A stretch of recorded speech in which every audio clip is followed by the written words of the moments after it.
And I can't invite anyone else because we're totally full. We're sold out for this year. But if you guys want to join us for next year, you'll be the first ones we'll offer passes to for 2026. And I'm thinking Brooklyn. Brooklyn looks like the place we're probably going to go for the convention. It could change. It could change, right? Sometimes things happen. Like last year, I think we planned to go to LA. I'm in class. You need anything? Okay, hold on for a second, everybody. Give me 1 second. Okay. Yes, what is it? Which car? You hit her car? Okay.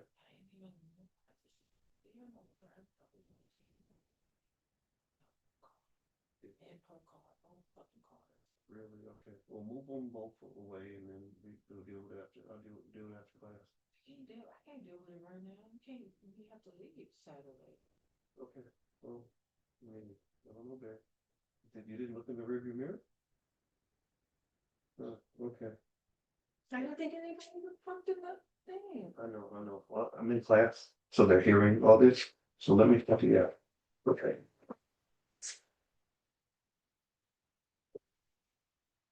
Go lay down. Try to relax. Try to witness.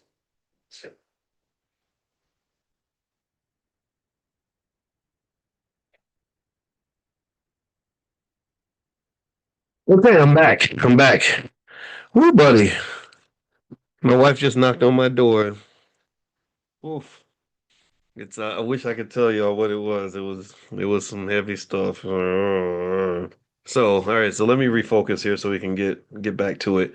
I don't know if y'all were able to hear me talking or anything, but anyway, okay, so sometimes life be lifing, right? And life decides to life when it's gonna life. All right, so hello to Rianne. Also, Rianne is part of our team and she is in the chat. So if you have any questions about anything going on with the Black Business School, we want your relationship with the Black Business School to be better than any HBCU or any university you've ever been affiliated with.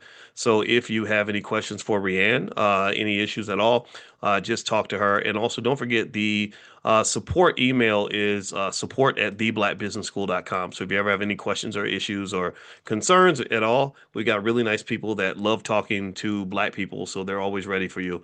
And even if you're not Black, you can still talk to them. And I like to make that clear because a lot of people think that in order for us to have a Black business school, we have to discriminate.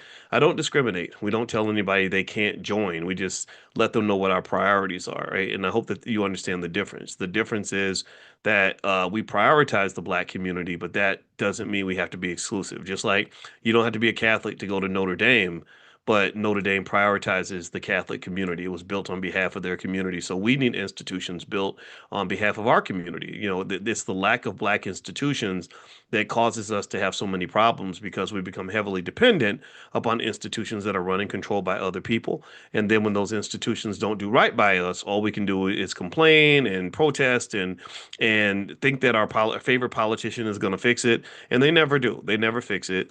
And so I believe we should fix these things ourselves. Every single problem in the Black community, in my view, belongs to Black people. It is our issue, our concern, our responsibility. We have to deal with it. Okay. And I hope you understand where I'm coming from when I say that, because a lot of people get mad when you talk about Black people being responsible for the fate of Black people. And I just think that that's kind of backwards for us to think that that's not appropriate. Okay. All right. So as we start our Powernomics training, I want to mention to everybody, earlier today I was talking about on my Instagram about Apple stock, and I believed Apple stock was going to make a move because I believe Apple is going to make acquisitions in the space of AI. And my belief was that they were going to acquire Perplexity. And so I talked about that this afternoon. My Instagram's Dr. Boyce Finance. And actually, Apple did something different from what I thought. They made an announcement with the president to invest like $100 billion in American factories or something. So the stock price shot up a lot right after that. I still think though that there's more. I think that there's more to it. I think that Apple still has more up its sleeve. And so if you want my opinion on what I'm doing with my Apple stock, I'm actually adding to my position. I'm not going to shrink it. I'm going to add to it. So again, this is not investing advice. I don't give investing advice ever, but Apple is something that I believe is it could be a good investment, short term and long term. And also, let's see here. I was trying to think about anything else going on. That's about it. So there's more stuff happening. So if you go to my Instagram, which is Dr. Boyce Finance, you can actually see some of the things that I talk about on a daily basis. I believe we should always be talking about money and economics, and in fact, I believe our kids should be talking about money. So that's where the Black Business Babies come into play. So just so before we get super serious, let me play this Black Business Babies video that I just because I think AI is hilarious. So here we go. I'm gonna play this now. Hopefully, you guys can hear it. Let me turn it up. Look at that. It's no audio. Okay, so let me try it again. Let me back up and hit the play button. Here we go. I asked my mommy for assets, not applesauce. The other babies are learning ABCs. I'm learning ETFs. All right. So there we go. So my belief is that you want your kids thinking about economics early. Stop thinking that you should only start talking about finances when you're 40. Stop thinking that this is only something for adults. This is something for the freaking kids. You got babies out here twerking in kindergarten. You got kids out here that are playing football in the pee wee leagues. You got them playing basketball when they're 4 years old. Little baby basketball nets so they can learn how to be the next Steph Curry, which they probably won't be. And so to me, why don't we have baby economics? We should have baby black economics where our babies are learning basic stuff about investing at an early age. Because if you don't make that move early, what's going to happen is you're going to waste a lot of freaking time. They say the black community wastes money. No, I think wasting money that's already bad enough. But what you're wasting that's really valuable is time.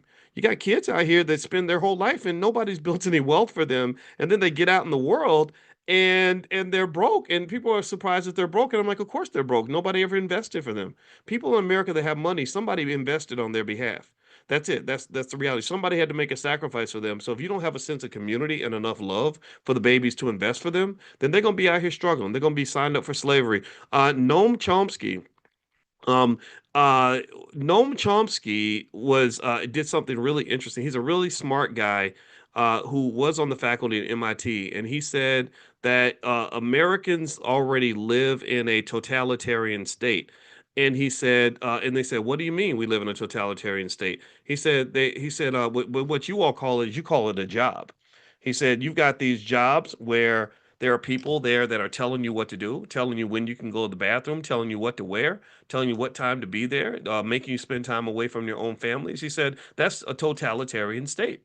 And so, what I would say to you is that if you don't have the discipline to disconnect yourself from that nonsense, then it's going to eat you up.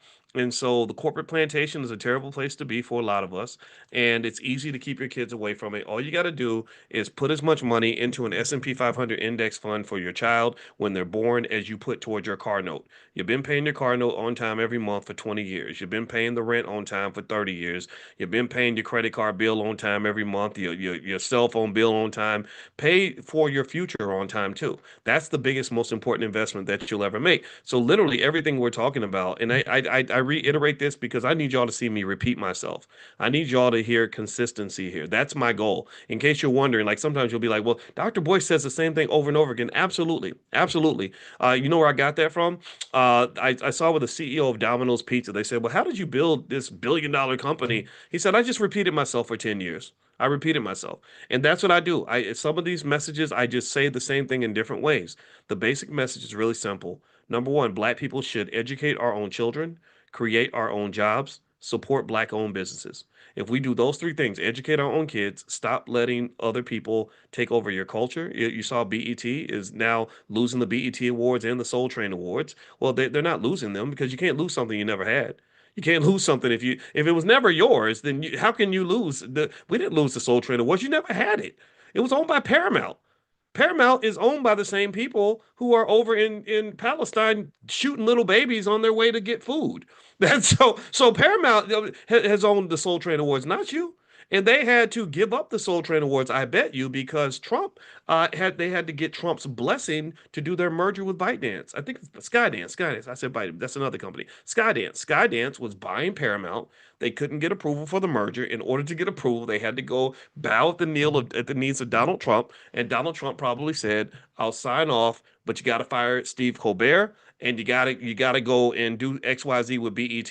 Because we don't like them Negroes anyway. So when your DEI money's cut off and you can't get your sponsors to sponsor your little toxic award shows, right? And the president of the United States has told your daddy's daddy, not your daddy's daddy, that what he better do because he's got real power and you have fake power. Then guess what? You bend the knee and you give up what you have to give up. And again, this is all happening right now. In case you don't know, this was the big conversation that the Soul Train Awards and the BET Hip Hop Awards are no more. They say we're reconsidering it, we're revamping it for a new media landscape. Yeah, whatever, right? And so so personally, if you want to know my 2 cents, Ben, honestly, I'm not a fan of I'm not a fan of like half of that. I'm not saying everything that they do is toxic. I'm just saying that a lot of it is.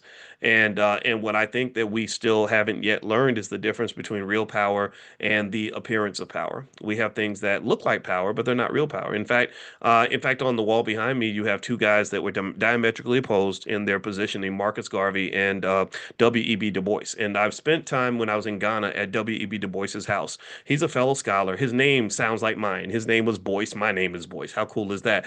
Well, I was in there and I was admiring this man and I said, wow, he was doing this work all the way up until he was 93. This is where he spent his last days. He had this extraordinary career, but he hated Marcus Garvey. Y'all know a lot of y'all know the story. If you don't know the story, basically, a lot of people believe he played a role in getting Garvey deported and locked up and arrested and all this other stuff, which really disappoints me quite a lot. But here's the thing that's interesting too. Um, Marcus Garvey had real power. Marcus Garvey built an institution. He built his own company. He could create jobs. W.E.B. Du Bois didn't know how to do that. W.E.B. Du Bois, from what I know, he knew how to get a job, right? And so what happens is that creates a little civil war. You've got the black people with fake power, and then you got the black people with real power.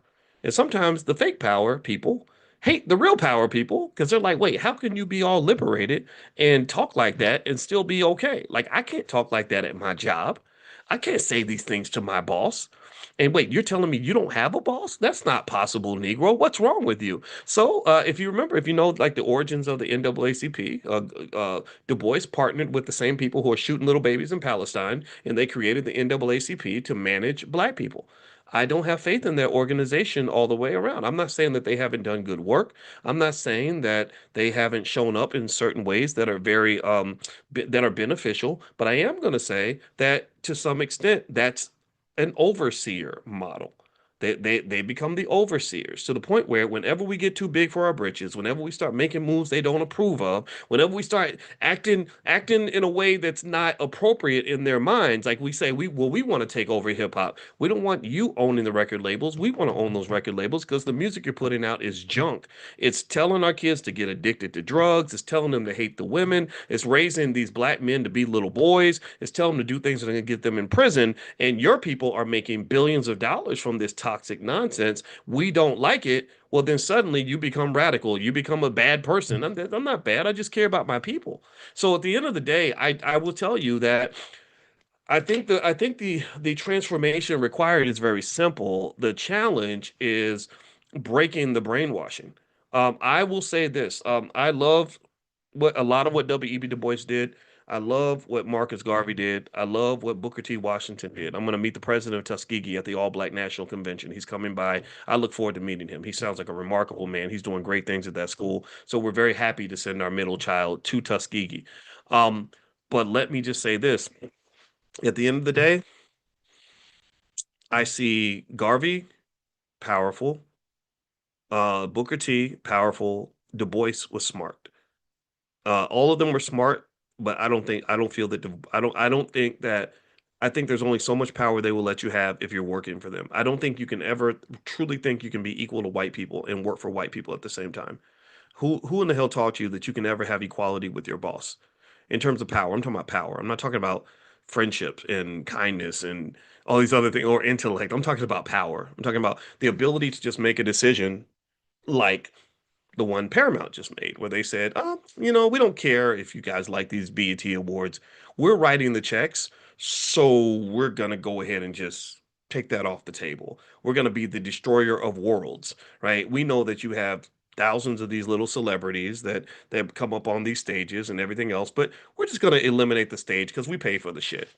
We went and borrowed $8 billion to run this institution, and you're just working for us, so you're just going to kind of do what we say.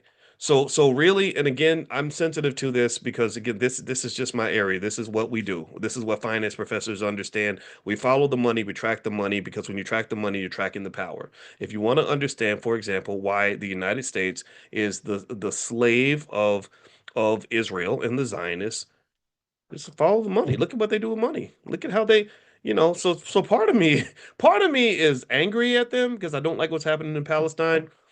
Part of me is in awe.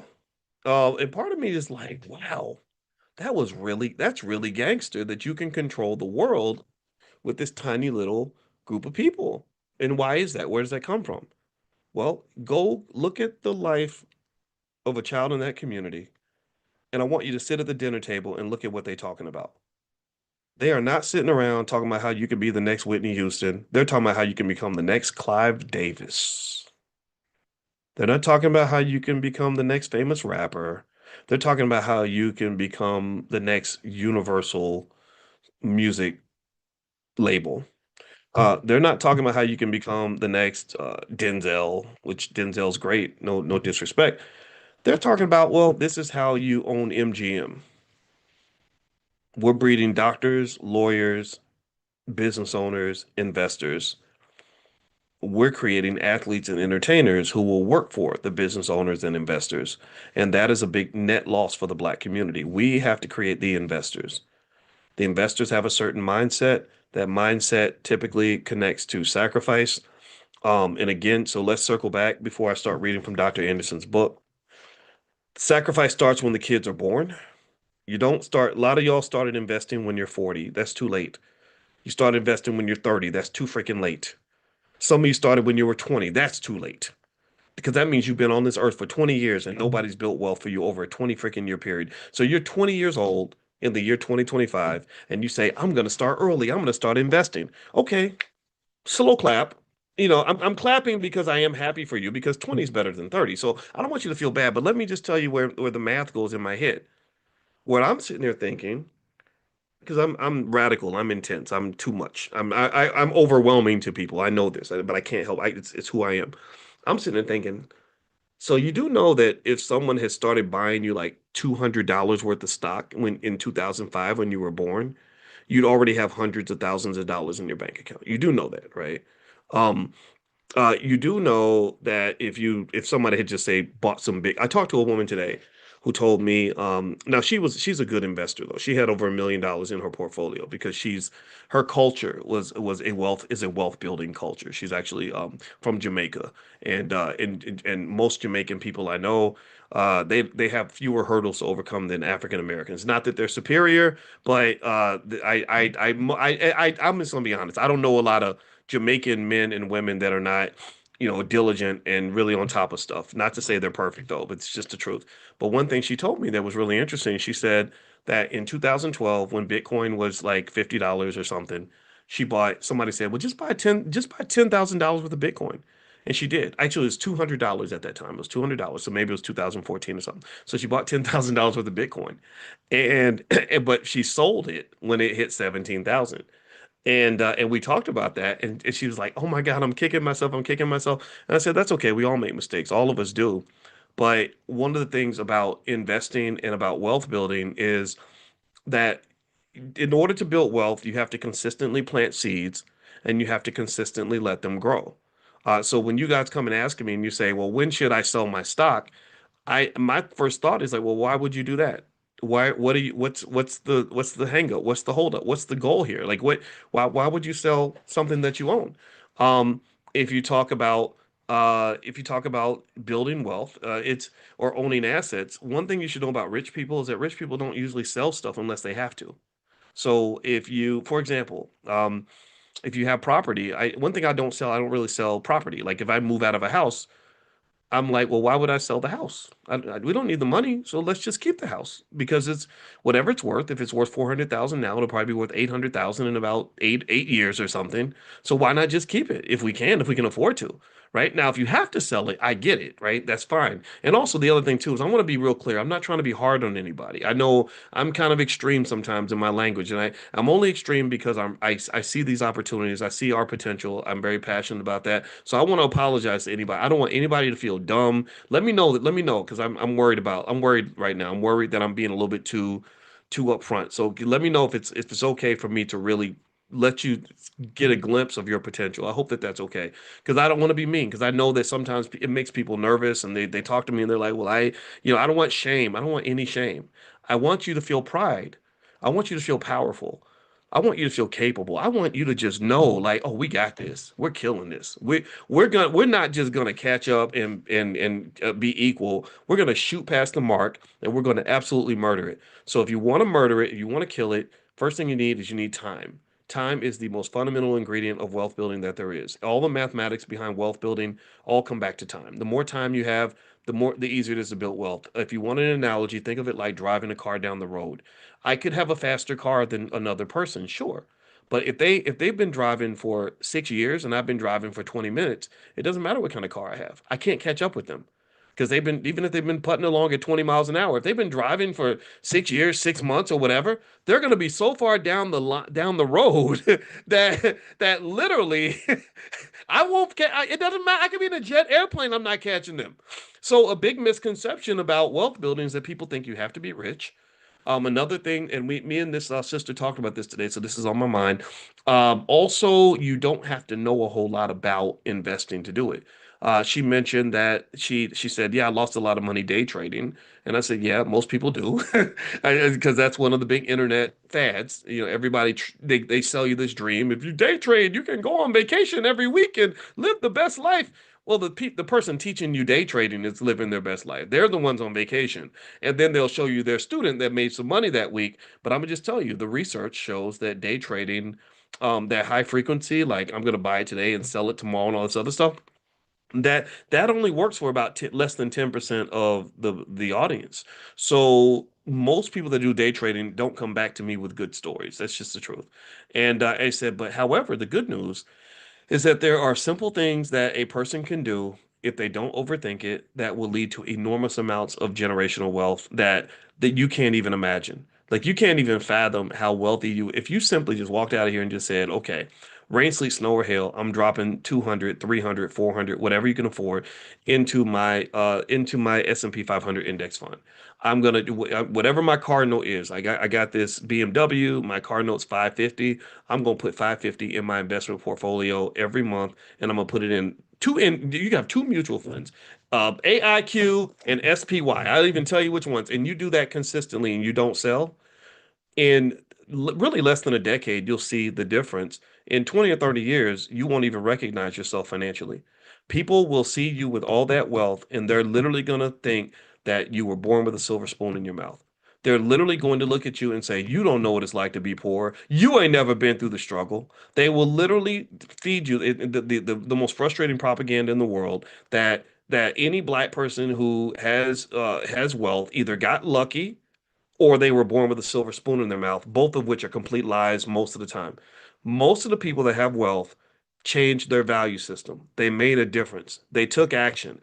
They said, well, no more. Ain't no more struggle. Ain't no more being broke. Ain't no more slaving and begging white folks. Ain't none of this stuff.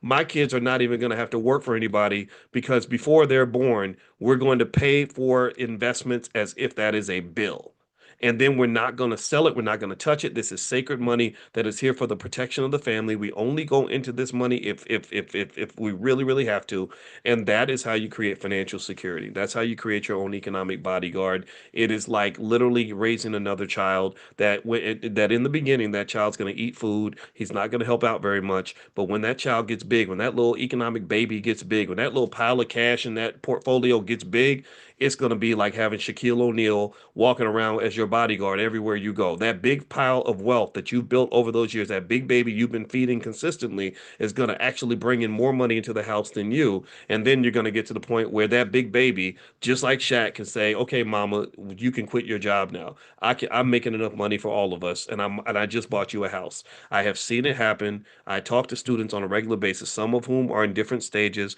but every other day I talk to a black millionaire who literally worked consistently, invested consistently over a 20 or 30-year period, and was sitting on over $1 million in wealth. So don't you dare tell me that the only black people that can get ahead financially are the rappers and the athletes and all that. In fact, many of them are struggling because it's all an illusion. It's all a big fat lie. All right. So anyway, let me read some of this to you. This is from Dirty Little Secrets, Dr. Claude Anderson's book. His website is powernomics.com. I hope you'll go and support him. He deserves our support. I just found out that his new film, Justin Irvin is doing this film, and I was in it. They're going to show this at Invest Fest, which I think is remarkable. I'm really proud of those guys for showing that film. The All Black National Convention will be down the street from Invest Fest, so I'll probably walk over there and support. Last year they had D1 there, who's like a family member for me, and so I was happy to go see him. So they're doing a lot of the right things, and so powernomics.com is his website, and so let me start reading here. I'm going to open up the book to page 154, and this is Dirty Little Secrets. And here's what he says. He says, this is called The Railroad Conductor Finds Lost Brother. In 1850, two separate brothers of slave parents found each other in the office of the Philadelphia Anti-Slavery Society, a major depot for the Underground Railroad. William Still was working as a clerk and conductor in the Philadelphia office when Peter, a newly freed slave, walked in and requested assistance in locating his lost parents. Peter explained to Still, the clerk, how he would still be a slave in the South had not a kind white man taken an interest in him and purchased his freedom from a wretched Alabama slaveholder. Now that he was a free man, Peter said he was committed to finding his parents, Levin and Sidney, who had escaped from slavery years earlier but were forced to leave him behind. Wow, that's crazy, right? Um, so Peter expressed the love that he still felt for his parents. As Peter described his parents, Still was impressed because the parents' descriptions were so much like his own parents. By the end of Peter's story, Still knew that Peter's parents were also his parents, and Peter was a brother that he never knew existed. At the end of Peter's story, Still joyously announced that he knew where the lost parents were because they were lost brothers. The Underground Railroad had done its job. It had brought together lost brothers and lost parents into a happy family at last. Well, that's really touching. That's amazing. I never knew about that. All right, so let's see here. Let's look at this. Okay, a runaway couple passes to freedom. One of the boldest escapes planned by black slaves was that of William and Ellen Craft, a slave couple from Macon, Georgia. William, a skilled cabinet maker, took advantage of his white master's rent-a-slave policy that allowed him to hire himself out for odd jobs. But unlike most slaves who sought to earn money to buy their freedom, William saved his money for an escape plan he had devised for his wife Ellen and himself. The couple used the money to purchase common male clothing for Ellen, a light-skinned quadroon who was to assume the role of an ailing slave owner going north for medical treatment.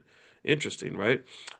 Since Ellen could not read or write, she pretended to be hard of hearing so no one would converse with her, and she wore her right arm in a sling so she would not be asked to sign a hotel or steamboat register. William, a dark-skinned black, played the role of a loyal and faithful servant, traveling as an aide to his invalid white master. For 5 days, the couple traveled through slave states, always in first class style, as would be expected of a prosperous planter. Finally, as their train pulled out of Baltimore and crossed the Mason Dixon line, the couple openly danced and jumped for joy that their plan had worked. Their slavery days were over. This is wild. Wow. This is called the Underground Railroad question mark. Black slaves began escaping from their masters as soon as slavery was formally established in America. Unassisted escaping slaves, commonly called runaways, maroons, or fugitives, did not have pre-established path to freedom. They generally headed out in any direction they believed would lead them away from their master's land.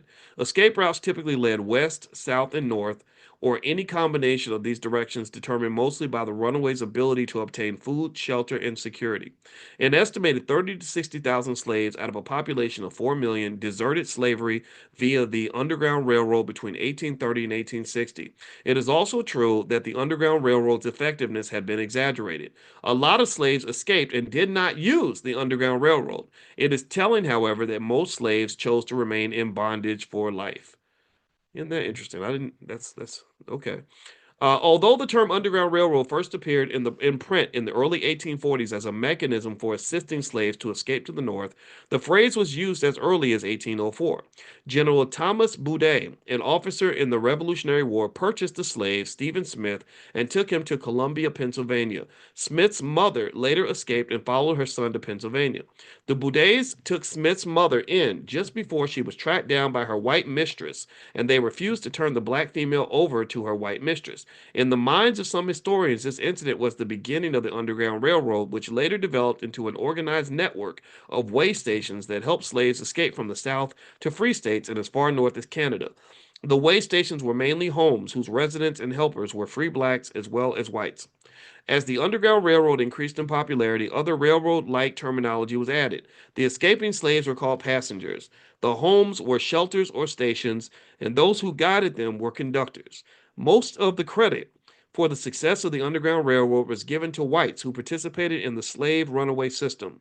The truth, however, is that free blacks of the North and South, as well as the slaves on the plantation who had the courage to seek freedom at the risk of their own lives, deserve the bulk of the credit. Oh, okay. I gotta breathe. I don't know if anybody else gets emotional. I get emotional because I think I think I'm a little too much of an empath, and I'm feeling this. Like I'm imagining how scared they must have been, how hard it was, what they had to do, just to have the things that we take for granted. Like, they died to have the chance to read and write, and we got kids that don't want to go to school, and I think that just bothers me. I don't know. It's getting to me a little bit. I apologize. I'm trying not to be emotional, but whew. All right. This says easy come, easy go. Although the value of slaves was tied into the stock market prices, value also depended upon the whims and fortunes of a given slaveholder. Slaves were acquired in an endless number of ways. They were usually bought and sold at slave auctions, but they were also inherited. They were won in lotteries, card games, fights, and court suits. Slaves were also given as birthday, wedding, or Christmas gifts. So they used to give your ancestors away as gifts. But like most things in life that come too easily, there often is little respect or appreciation for it. Senator John Hammond of South Carolina was an enthusiastic slaveholder who acquired black slaves by hook or crook. In 1844, he wrote of two of his slave workers who had just died, saying, quote, "Neither slave was a serious loss. A valuable mule also died." So he compared the slaves to a valuable mule. Got away clean. That's what this was called. An unidentified Virginia slave made out so well in escaping from slavery that he wondered why he had not done it earlier. Having spent most of his life enslaved, he never envisioned himself free. A lot of y'all go through that. You can't envision yourself being free, and I think that's a barrier for a lot of us. On the spur of the moment, while driving a Confederate wagon between hostile lines, he decided to escape to the north. Confederate guards saw him escaping across the battle lines, but could not stop him. The black slave was totally surprised by the success of his escape. It was even more surprised and pleased when the Union Army paid him several $100s for the mules and the wagon he had stolen from the Southern Confederate Army in his escape. So he sold the hundreds of dollars. That was a lot of money back then. Okay, good for him. Good for him. Okay. Now here's some mini facts. This is page 159 of the book Dirty Little Secrets by Dr. Claude Anderson. You can get copies of these books for your kids at powernomics.com. And I hope that you're training your kids on economics this summer. Summer's almost over, but but they have to learn about wealth. So if you want some tools that'll help you, you can go to drboycebooks.com. We have financial workbooks, we have financial flashcards, and also my book, The 10 Commandments of Black Economic Power, is there as well. So feel free to go to drboycebooks.com if you're looking for some tools that'll help you. All right. In 1859, nearly all whites and blacks in New England could read and write, while more than 20% of Southern whites could not. In 1860, on the eve of the Civil War, a national report indicated that had Northerners voted to abolish slavery, probably no more than 2% would have done so. Wait, let me say Did y'all hear that? Let me read this again. These are your allies. By the way, we got allies, y'all. Let's see. Okay, let's see what it says about our allies. In 1860, on the eve of the Civil War, a national report indicated that if Northerners had voted on whether to abolish slavery, Northerners, now these are your allies, no more than 2% would have voted to abolish slavery. So now do you understand what I'm saying when I truly believe we have no friends? That's that's crazy. I didn't know that. 2%, 98% of Northerners, your allies. And these were not the Southerners, these are the Northerners. 98% of them were like, no, keep those Negroes in chains. Isn't that interesting? Isn't that interesting? And we don't learn that. I didn't learn how racist liberals could be until I took the job on the faculty at Syracuse University. And I said, man, y'all worse than the people I knew in Kentucky. At least Southern people, they just kind of tell you where they stand. They just kind of let you know, how they feel about things. And it's not even like they might dislike you because you're black. A lot of them, they just have a culture. They just have a way of doing stuff. And if you don't relate to them, they'll have an issue with you. But if you're nice and a good person, most Southern people I've met are decent people. They're just as good as the people in the North. I meet good people everywhere, right? And I meet bad people everywhere. And I think that it's kind of strange, like when we sort of assume that because you're from the South, you must be evil. You're a shotgun toting person who wants to kill black people, or because you're from the North, you're this wonderful ally who's going to make sure that black people are taken care of. Well, I've never seen black people get saved by an ally. I've never seen that. I've never seen anybody really put us at the top of their priority list. And to the point where even we don't put ourselves at the top of the priority list. So I don't think the crime is that they don't put us at the top of the priority list. The bigger crime is, or the bigger question is, why don't we? Why don't we? You know, that to me, that's what Black First means. It just means take care of yourself, take care of your family, take care of your community, take care of your kids, create security for yourself, and then you can support whoever you want. All right. So let's keep going. In 1861, the Secretary of the Navy stipulated that blacks could enter the Navy, but they could achieve no higher than the rank of boys. They would be boys at a compensation of $10 a month and 1 day's ration. 1 day's ration per month, or 1 day's ration each day, I hope. Okay. In 1860, black Americans owned and controlled approximately one half of 1% of the nation's wealth. Pay attention now. So in 1860, we owned one half of 1% of the nation's wealth. Y'all ready? In 1990, blacks owned and controlled one half of 1% of the nation's wealth. So 130 years later, you control one half of 1% of the nation's wealth. I got to check to see where that number is now, but I don't think it's moved very much. And that's where we get into the conversation about the wealth income cycle that I've talked to you guys about. Income is not wealth. A good job is not wealth. A college degree is not wealth. A good credit score is not wealth. Income is not wealth, but income is an opportunity to build wealth. If you are a wealth builder, if you think about wealth, then income is an opportunity to build wealth. Free time is an opportunity to build wealth. Energy is an opportunity to build wealth. Intellect is an opportunity to build wealth. All these things are opportunities to build wealth. The question is, what do you do with what you have? What do you do with your resources?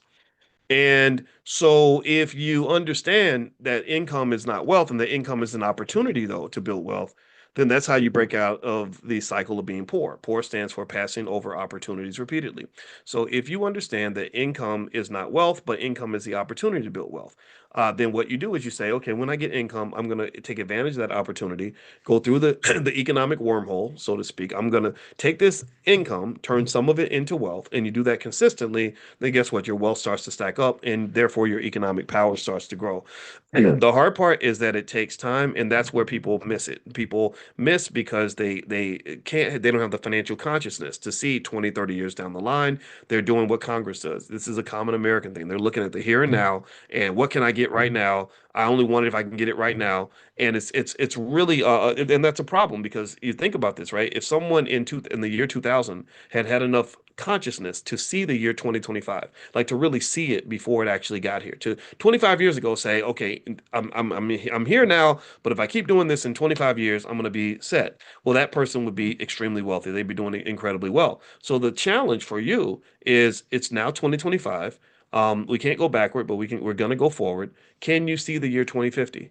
Can you see it? And if you can't see it, you practice seeing it because the more economic vision you have, then the more your realities will come. In fact, my wife, who's an expert on the subconscious mind and psychology and all that, she introduced me to research that I read that pretty much says that things that you visualize, your brain doesn't know the difference between a vision and reality. Do you know that?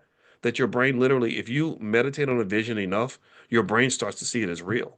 And this is true. This is backed by a lot of science. So financial meditation, I think, should be part of your plan. Meditation on your greatness, meditation on your vision for who you are, what you want to be, what you want your kids to be, what you're gonna be, right? Like I visualize every day what I'm gonna be, what this is gonna be, what the Black Business School is gonna be, all this stuff. And in fact, the little bit that I have acquired now that I've created, that was all a vision 20 years ago. You understand? So what is your vision? And do you repeat that vision? If you repeat the vision, then the vision will become real. So visualize good things and never say, this is another little rule I follow. This is me just sharing with you a personal perspective. One rule I have for myself is I never tell myself anything negative about myself. I don't waste my mental energy, my spiritual energy telling Boyce how he's a screw up. I tell Boyce, okay, you made a mistake. Let's make it better. Boyce, you can do this. You're doing this, but let's do that, right? Boyce, you can do anything you want. I literally on repeat play that record over and over and over again because I'm not going to go through life feeling like an inferior black man. I want to be confident not because I'm pretending to be, but because I really am. Right. So, and what will happen is your reality over time becomes a manifestation of what you feed yourself.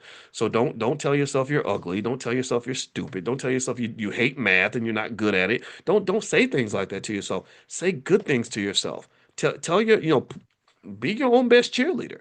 That really goes a long way.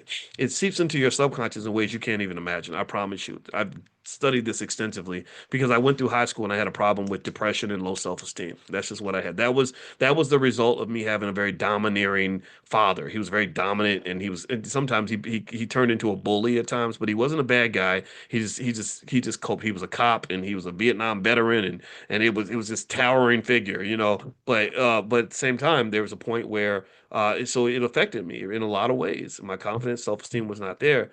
But then I got to the point where I was like, okay, that's not going to be my story anymore. And so it created some trauma for me. It created some biases for me. For example, I have a big issue with bullies. I hate bullies, right? And I think that might have started back then. But I love my dad, so I want to be clear about that. But I think overall, everybody, we all got our crutch. We all got our little issue. Work on it, heal it, fix it, because you have to do this for the kids, right? You got these kids coming up, and they're looking at you like you're the leader, you're the guide, you're the superhero, you're the grandma. If the grandma summons everybody to do a family investment meeting on Zoom, they're gonna listen to grandma. So grandma, use that power of being grandma. If you're the granddaddy, you're the uncle, right? Use that power. Bring the family together. Create those generational legacy moves that seem small in the moment, but they become massive over time. Do you understand? So what is your move? What is your play? What is your big moment where you're going to step in and make sure that you leave a print on your family and the people you care about? Everybody in this room, every single one of you, there's a few thousand of you who are watching right now. Every single one of you has that opportunity, and I want you to find it. I want you to go after it, and don't apologize for it. Don't be scared of it. It may not work out, but that's all right. You just do it. Got it? Okay. Let me read. Okay, so I'm gonna read a little more. This is page 159 from Dirty Little Secrets by Dr. Claude Anderson. His website is powernomics.com. And I want to mention his website a lot because I want you to go and support him if you can. All right, and this says, okay, so we're talking about the Civil War and Reconstruction. So in 1860, we owned 1/2 of 1% of all the nation's wealth. 150 whatever years later, we own 1/2 of 1% of the nation's wealth. Wealth is not income, we know that, so we're going to fix that. All right, so it says here, around three with England. Even though England and America had gone to war on two previous occasions, England was prepared to intervene in the American Civil War of the 1860s on the side of the Confederacy. So the British were going to come and help the South. Like the American South, England profited economically and politically from black enslavement. International slavery in general and cash products from the American South had fueled England's Industrial Revolution in the 1790s. By the 1860s, the annual sales of slave-produced cotton generated more than 30 billion for England's cotton goods retail industry. An attack on slavery in America's South, therefore, was a threat to England's economic base, its textile industry. Historians rarely, if ever, point out that up until the Civil War, the South functioned as a wholly independent nation in international trade. The firing on Fort Sumter had international economic repercussions. The Lincoln administration's greatest fear in foreign affairs was that European nations, but especially Britain, would extend diplomatic recognition to the Southern Confederacy.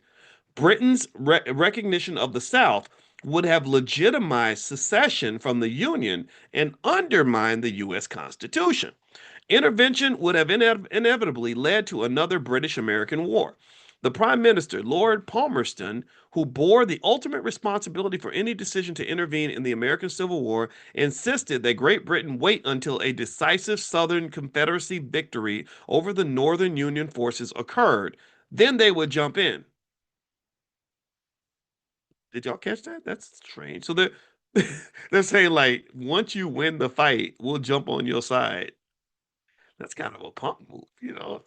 It's like it reminds me of when I had a friend who told me that her dad had a brother who was starting a business, like it was like a dry cleaners, and the brother said, "Hey man, let's start this dry cleaners together." And the brother was like, "Nah, man, I don't want to do it." He said, "Get it started, and then I'll join in later." Well, he did it by himself, and he got it started and started making money. And then his brother's like, "Okay, I want to join you in the business," and he's like, "Nah, fool, I did the hard work. Like you can't show up after I fought the battles, after I made the sacrifice." So he cut that fool out, and I would have done that too. That man was a bum. That's a wimp. Anyway, all right. So here, so the British were a bunch of wimps. Apparently, they said they would only jump in and help the South if the South had a decisive victory. Which, thank God, they didn't jump in because it would have made a difference. So it says here, the prime minister felt that on the heels of a defeat, the Northern Union could most easily be convinced to leave slavery and the Southern Confederacy alone. But the key Confederate military victory that Britain was looking for never came, and neither did the Third War between England and America. So nothing happened that decisively led the British to feel the need to intervene in the war. And this really is that really is a parable about investing. That's an investment conversation. And this actually speaks to the challenge of building black wealth and black institutions. The British choosing not to make the investment in the South was contingent upon their preconceived beliefs about the South's probability of victory. Nobody wants to invest in a business, an institution, or a war if they think they're going to lose, right? So a lot of times, the decision to invest in something or someone really comes down to confidence. Do I believe that there's a reasonable probability this person or this group or this team is going to be successful?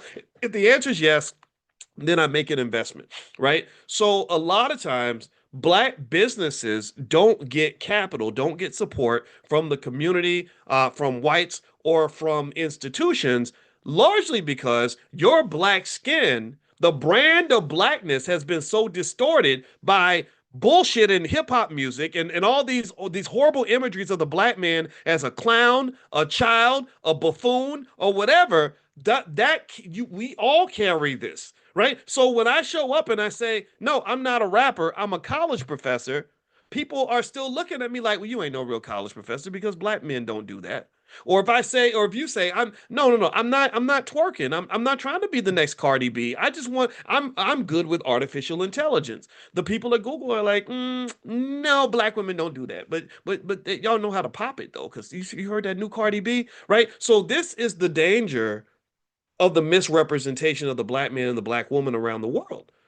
I need you to understand this. What happens is that when you've been mislabeled through these horrifically bad stereotypes that are heavily promoted to the tunes of billions of dollars in marketing of this negative imagery by people who are not black, by the way, right? What this does is this trickles down on a lot of us. In economics, that's called an externality. It's like a company that's making a lot of money, but they're dumping toxic waste into the water and people are getting sick. So the negative externality of this hip hop music imagery promoted by the BET Awards and all these people making money, destroying your image, is that you then can't, you're stuck in a box.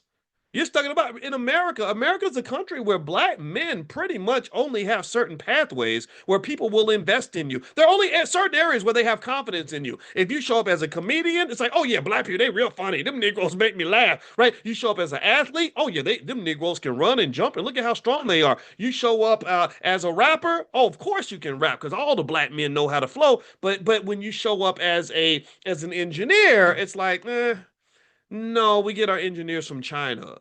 The guys at Earn Your Leisure mentioned they did a tour of Facebook or something.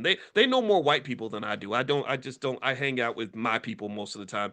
And but I was interested in what they said. And one thing that the guy said, Rashad, I think that's his name. I like him. I never met him, but he followed me on Instagram. He seems like a good guy. He said we went to Facebook, and while we were there, he said we did not see any black people anywhere on the entire campus. And what's crazy to me though is if you go to Facebook and you look at who's sitting on their phone scrolling all day making billions of dollars from Mark Zuckerberg, we lead the pack. We lead the pack. We lead the pack when it comes to the usage of social media. We lead the pack when it comes to consuming all forms of media.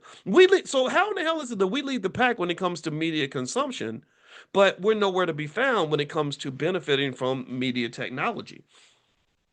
Riddle me this. Answer that Scooby Doo mystery. Well, a lot of it really comes down to the misrepresentation of black people, similar to what we just read here. The British didn't invest in the South because they didn't believe they had a chance to win. People don't invest in black institutions because they don't believe they have a chance to win. They don't invest in black professionals because they don't believe that you're really good at what you do. I mean, you ain't twerking, you ain't dribbling a basketball, throwing a football, you ain't rapping. So you obviously are out of place.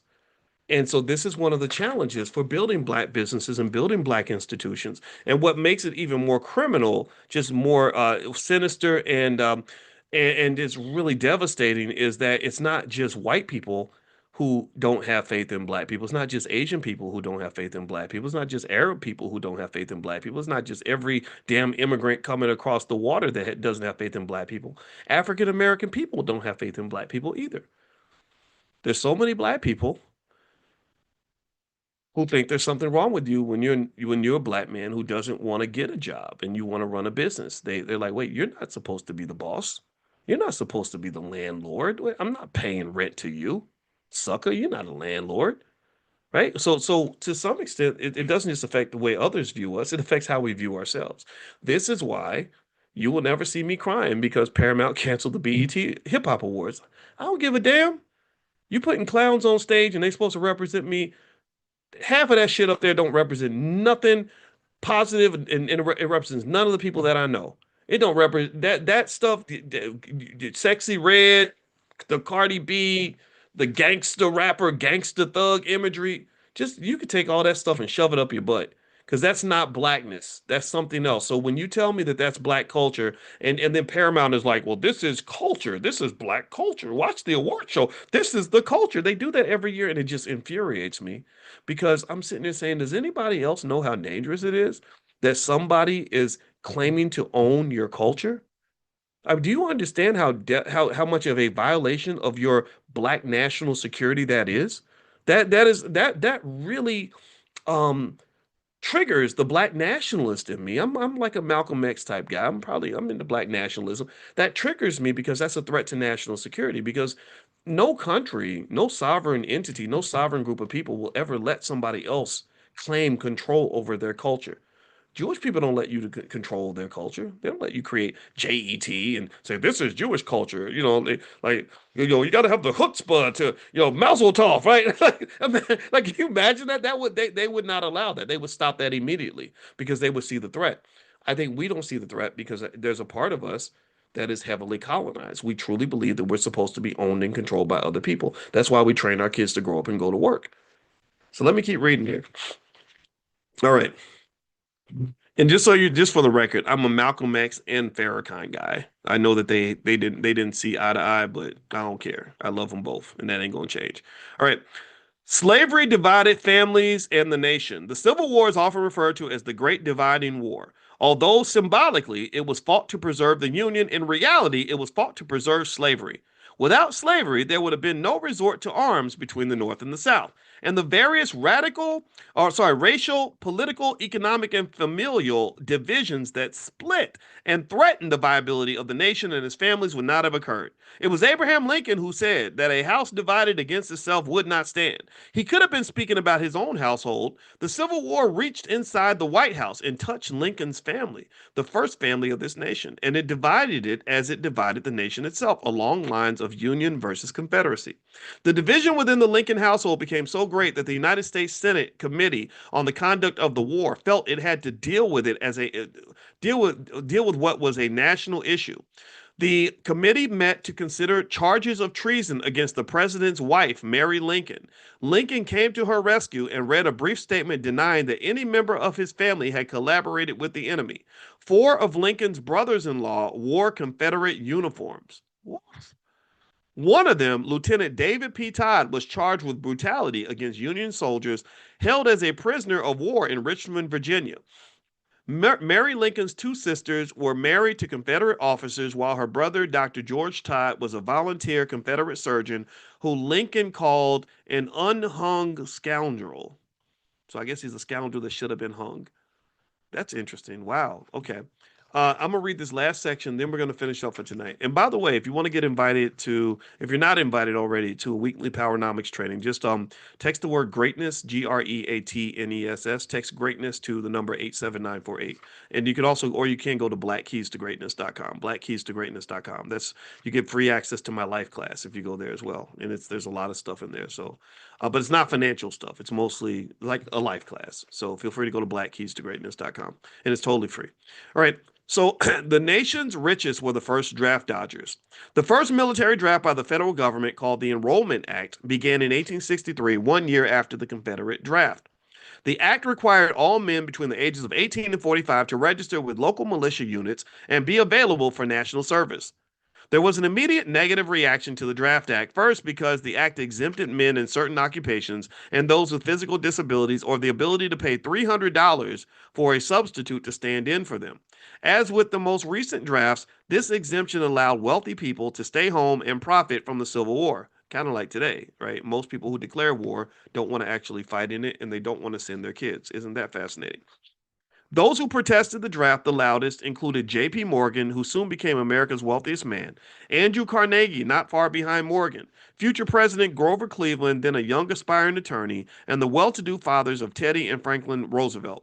Though these were but a few of the thousands who sat out the Civil War by paying others to go in their place. Since neither rich nor poor whites were willing to fight for freedom for black people, the cause of the war shifted from slavery to preserving the Union. So they said, okay, we'll take slavery talk out of it since the Allies don't really want to actually show up and fight for black people. So we're going to talk about this as an issue of preserving the Union.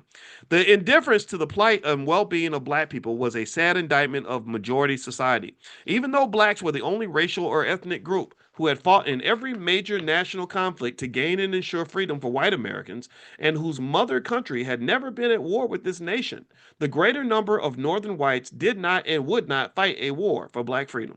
So this is so interesting right now because right now it looks to me like Donald Trump is in his presidency. He's really going to war with certain black folks. He's not going to war with all black people, but he's going to war with black liberals for the most part. That means that he's going to cut your DEI if he can. That means he's cutting the government jobs whenever he can. That also means that he's cutting down things like the Essence Music Fest, which was probably heavily dependent on DEI money and government money. He just also took away your precious BET and Soul Train awards. So what's interesting to me is that as he takes down all of the things that you hold sacred, all the things that you benefited from or needed, my question is, which white liberals have really jumped out here to really fight and defend the black community? Which white liberals have written big checks big enough to make sure that the Essence Music Awards go on as expected? Like, which white liberals have really signed up to make sure that the black community is going to be good from an economic standpoint? There is nobody out there really. You don't really have anybody that's truly, really going to fight for you. In fact, you had two Democratic presidents that made it 100% abundantly clear back to back that they would not do anything specific for black people. And you know who they are. I don't have to say their names. So my question is, who's going to fight for you? That's the question. Who's going to fight for you? Who's going to fight for your kids? Who's going to fight for your community? And I will just tell you that if you're not willing to do it, then why would anybody else do it? If you're not willing to preserve your wealth and make sure that you're good, then why would anybody else even do that for you? So this really is interesting because it really tells you it gets rid of the fairy tale. The fairy tale is that they love us and care about us and fought for us and all this other stuff. I went to Howard University. God bless Howard. And I knew I was near Howard. I didn't know exactly where it was in the city, but I knew I was near Howard because I saw a building with a big mural of Abraham Lincoln on the side of the building. I said, "Oh, that must be where Howard's located." No disrespect to Howard. I great people at Howard. Love my people at Howard. But come on now, that big mural, that big ugly white man. Come on, replace that with something black, please. You got put a Marcus Garvey mural up. Are you? Or unless you're scared. I hope you ain't too scared to do that. But then again, I'm not here to speak negative of Howard. I love Howard. In fact, my wife's great grandfather was on the first line of Omega Sci-Fi at Howard. Like literally, they have to memorize his name. When Francis Taylor, I think that's his name. I think all the Qs have to memorize his name, and he pledged at Howard. So there's beautiful history at Howard, but y'all know that the colonialism piece shows up everywhere in some of our HBCUs. I think that's something we have to address. In all due respect. All right, so moving on. They bitterly resented the draft law, and by the summer of 1863, angry protests and outbreaks of violence had occurred in nearly in every northern state. The headlines of one Pennsylvania paper read, quote, "Willing to fight for Uncle Sam, but not for Uncle Sambo." That was the headline of the newspaper in Pennsylvania. Instead of fighting Confederate soldiers, Northerners turned on innocent and defenseless free blacks. So they actually started to hurt black people because of this war. They started getting mad at black people. They killed hundreds of black people. Isn't that interesting? How many of y'all knew that? Anybody else learned that in school? Yes or no? Anybody learned that they were so angry about having to fight for black people that they started killing black people? How many of y'all? Anybody hear that in your public school? Where you're letting white people teach your kids black history. Anybody whose public school taught them that the whites in the North, your allies, were so mad about being asked to fight for black people that they started killing black people. Anybody hear about that? Anybody? Okay, just checking. Thank you, Dr. Claude Anderson, for filling in our gap of ignorance because I did not know these things. So he says here, instead of fighting Confederate soldiers, Northerners turned on innocent and defenseless free blacks, killing hundreds of them. According to written reports, many blacks were literally butchered. Butchered. White draft rioters looted businesses, killed and terrorized blacks for nearly a full week before troops from West Point and Gettysburg battlefields arrived and restored calm. So they butchered them, destroyed their businesses, and terrorized them. And this wasn't even the South. This was in the North. So now I hope you'll understand that me fully believing that we have no true friends does not make me a crazy radical black man. I think it makes me an honest man that sees truth, and that's what I see. I don't see anybody coming to save us. So, but the good news is that you can save yourself. You got this. I think you have everything you need. I think that while we can certainly talk all day about how people have done us dirty, people didn't give us what they promised, people didn't show up, that's all data. That's all data. And that data can lead you to a truth that actually helps you elevate to a level that's better than the one you had before. Because what that does is that releases the baggage. You're not carrying the false promises anymore. You're not waiting on the sidelines for a bus that's never going to arrive. So all that energy you put into sitting around worshiping white folks, hoping that somebody's going to save you, you can put that same energy into one fundamental truth. And the fundamental truth is that we can save ourselves. There's never going to be a white man anywhere that's going to stop you from reading a book. You'll never meet a white man that stops you from starting a business. There is no whites only sign on the stock market. You can invest whenever you're ready. There's nobody that's ever going to stop you from taking care of your kids. Ain't nobody going to stop Jen from educating those black kids in California. I'm going to bring Jen in here because I need y'all to meet a solid black woman. She's out here really getting it done. And there's a lot of you out here that are doing it. There's nobody stopping you. And the only people stopping us are ourselves because we get distracted and we follow false promises and we do things the wrong way and we're going in the wrong direction because the propaganda is very, very loud. So I want to be consistent and clear and repetitive when I say that if you get this wealth thing down, if you nail it in this generation, if you just make the commitment to invest consistently, the same way you're paying your bills consistently already, then your children are going to, at the very least, be economically free. which is going to remove them from the corporate plantation, which will give them access to a better, high quality life where they're operating on a higher frequency. Some of the happiest black people I've ever met are not the Negroes who got good jobs. The happiest black people I met are not the black people who got a record deal. The happiest black people I know are not the ones who made it to the NFL. The happiest black people I know are the ones who are financially free and intellectually free, who are able to operate in a space where they are loved and supported and uplifted at every corner. That's what I dream for our kids. And I believe that is what we're going to have after this generation. I'm not even asking for it or hoping for it. I'm only mentioning it because it's already happening. It's already moving, but we're in the beginning of this. This is a renaissance, people. This is what we're doing right now, and it's getting done. So God bless you for participating in doing what's right for your family. You won't regret it. I promise you. All right. So I'm gonna go. I think something happened. Don't tell my wife, but I think she might have hit the car. I think that I gotta double check that. So let me go and be a dad, and I'm gonna see y'all tomorrow. If you want to join us for class tomorrow, we do economic elevation training every morning. So if you haven't done it yet, you can text the word morning to the phone number 87948. So text morning to 87948. I'll send you an invitation. We meet every morning, 7 days a week at 10 a.m. Eastern. Also, my Instagram is Dr. Boyce Finance if you want to go there. And if you want to get started in your wealth journey, you can go to blackmoney101.com. You can share it with your whole family. That's an introduction to the power of money and how finances work. All right, guys, have a good day. God bless you. Thank you for listening. And